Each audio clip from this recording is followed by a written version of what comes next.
Magandang gabi, Philippine Air Force. Narito ang magiging lagay-at-taya ng panahon ngayong Lunes at sa mga susunod na araw. Sa kasalukuyan, tatlong weather system ang patuloy na iiral at makakaapekto sa ating bansa. Asahan natin na magdudulot ng mga pagulan na may pagkitad at pagkulog, particular yan dito sa may southern portion ng Mindanao, maging sa Kalayaan Island at sa may Palawan ay dulot kaya ng ITCC o Intertropical Convergence Zone.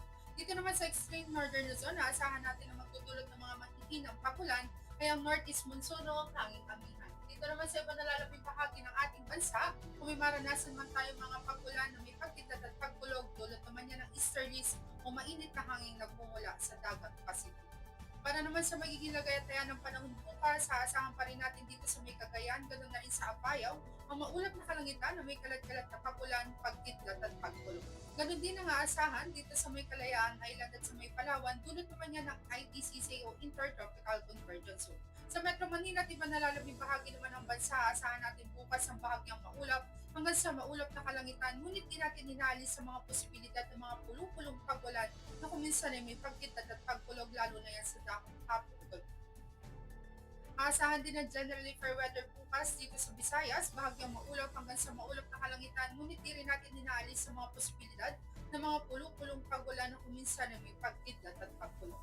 Dito sa Mindanao, particular na naman dito sa may Zamboanga Peninsula, maging sa Caraga, sa northern portion ng Mindanao, sa Bangsamoro Autonomous Region in Muslim Mindanao, maging sa Sultan Kudarat, ganoon na rin sa Sarangani, aasahan din bukas ang patuloy na maulap na kalangitan na may kalat-kalat na pagulan, pagkidlat at pagkulog, dulot pa rin yan ng ITCC o Intertropical Convergence.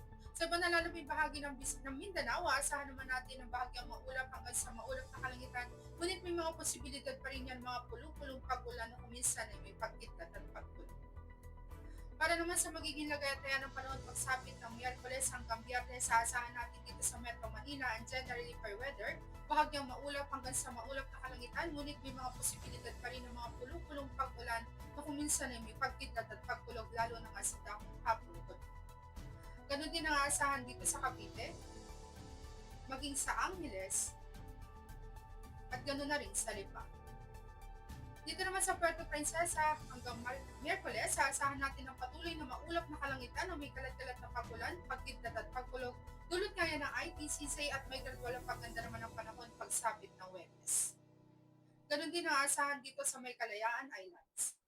Dito naman sa Lapu-Lapu, generally fair weather hanggang Biyernes, bahagyang maulap hanggang sa maulap na kalangitan, ngunit may mga posibilidad pa rin ng mga pulupulong pagulan na kuminsan ay may pagkidlat at pagkulog. Dito naman sa Davao, hanggang araw ng Miyerkules, dulot ng ITCC, aasahan natin ang maulap na kalangitan na may kalat-kalat na pagulan, pagkidlat at pagkulog, at pagsapit ng Huwebes, asahan may gradual ang pagganda ng panahon. Dito sa Zamboanga, generally fair weather din ang aasahan sa mga susunod na araw, bahagyang maulap hanggang sa maulap na kalangitan, ngunit may mga posibilidad pa rin ng mga pulupulong pag-ulan na kuminsan ay may pagkidlat at pagkulog. At para sa ating astronomical information, ang araw ay lulubog dito sa Metro Manila sa ganap na 17:24 at asahan sisikat bukas sa ganap na 05:58. Para naman sa ating moon illumination, meron tayong 7% decreasing. At yan ang latest update natin sa weather. Para manatiling updated sa lagay-at-taya ng panahon, i-follow lamang ang Air Force Weather Center sa aming mga social media accounts. At sa ngalan ng aming commanding officer na si Colonel Alvin John Cugador, Philippine Air Force General Staff Corps, I'm Sergeant Jessie C. Cuenca, Weather Forecaster ng Air Force Weather Center. Muli magandang gabi, Philippine Air Force.